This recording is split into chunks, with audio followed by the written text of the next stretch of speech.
শিক্ষার্থীরা এবার আমরা পাশাপাশি গুণ করি আরেকটি অঙ্ক শিখবো, ঠিক আছে? তো আমরা পূর্বে নিয়ে এটা অঙ্ক করে দেখাচ্ছি। তাহলে 5 1 মানে 7, 517 গুণ 43, ঠিক আছে? আমরা কি দিব? চিহ্ন দিয়ে দেব। ওকে, চিহ্ন দিয়ে দিচ্ছি। এবার তোমরা বলো এখানে কত লিখবো? 517 লিখে নিচ্ছি। এখানে কি লিখবো? 517। গুড, 517 লিখে নিচ্ছি। হ্যাঁ, এবার কি করব? গুণ করব। গুণ চিহ্ন দিয়ে দিচ্ছি। এবার আমরা কি করব? এটা ভেঙে লিখবো। এটা ভেঙে কিভাবে লিখবো বলো তো দেখি। উপরে 40, নিচে 3। হ্যাঁ, 40 আর 3 লিখলে 43 হয়ে যায়। তাহলে উপরে লিখো 40 লিখে নিচ্ছি, নিচে নিচ্ছি 3। ওকে, তারপর সমান চিহ্ন দিয়ে দিব। হ্যাঁ, এবার আমরা এটির সাথে এটি গুণ করলেই হয়ে যায় সহজভাবে, ঠিক আছে? এবার লক্ষ্য করো, ভালো করে লক্ষ্য করো। আমরা 4 দিয়ে এই 3 থেকে 71 আমরা গুণ দিয়ে দেব, ঠিক আছে? তাহলে 4 দিয়ে যদি আমরা গুণ দিই 4 7 28 আর এককে স্থানে বসাবো। হ্যাঁ, 28 আর 28 হলো 2। ওকে, ভালো করে লক্ষ্য করো। 4 একে 4, মানে এই 4 দিয়ে প্রথমে 7 কে গুণ দিয়েছি। 4 7 28 8, হাতে থাকলো কত? 2। ওকে, 4 একে 4 আর 2 এ কত হলো? 6 হলো।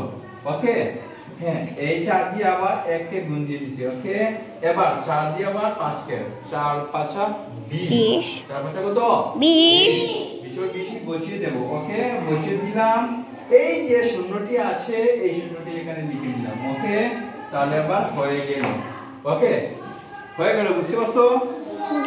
এই চিহ্নটা আবার তোমরা পরীক্ষাতে খাতাতে দিও না, ঠিক আছে? আমি বোঝানোর জন্য একটা চিহ্ন দিয়েছি, ঠিক আছে? এই চিহ্নটা আমি বোঝানোর জন্য তোমাদের দিয়েছি, তোমরা আবার পরীক্ষাতে খাতাতে দিও না। ওকে, এবার দেখো এই 3 দিয়ে আমরা 7 কে গুণ করব। 3 7 কত হয়? 21।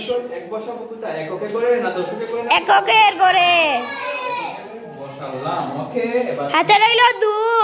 হ্যাঁ, 3 একে 3 আর 2 এ 5। ওকে, এবার দেখো 3 5 15, 3 5 কত হয়? 15। হ্যাঁ, 15 হয়, ঠিক আছে? তাহলে এটার সাথে দেখো এটা বিয়োগ করতে একটু যোগ করতে একটু কঠিন হয়ে যাবে, মানে বুঝতে পারবে না। এর জন্য এটা নিচে এটা লিখে দিব, তাহলে সহজ হয় সব থেকে, ঠিক আছে? তোমাদেরকে এটা লিখে এখানে লিখলাম কেন? কারণ এটার সাথে এটা যোগ করতে পারবা না, বেড়া লেগে যাবে, ঠিক আছে? ভুল হয়ে যেতে পারে। সুতরাং এটা নিচে এটা লিখলে তাহলে ভুল হওয়ার সম্ভাবনা থাকবে না, ঠিক আছে?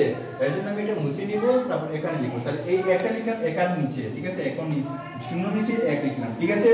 তাহলে ভুল হবে না। এই 8 এর নিচে লিখলাম 5। ওকে, হ্যাঁ, এবার দেখো এই 6 এর নিচে লিখলাম আবার একটা 5। ওকে, তারপরে এই শূন্য নিচে লিখলাম কত? শূন্য নিচে লিখলাম কত? 1 লিখলাম, ঠিক আছে? এই শূন্য নিচে লিখলাম 1। এবার কিন্তু আমরা যোগ করতে পারবো, ঠিক আছে?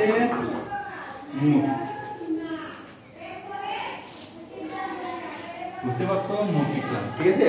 এবার নিচে লিখার অর্থ হলো গিয়ে তোমরা যোগ করতে সুবিধা পাবা। তাহলে 1 এর সাথে 0 যোগ করলে কত হয়? হ্যাঁ। হ্যাঁ, এবার 8 এর সাথে 5 যোগ করলে কত হয়? 13। 13 কত আসবে? 3। হাতে রইল 1। 4 এর সাথে 5 যোগ করলে কত হয়? 11। 11 হাতে আছে 2। রেখে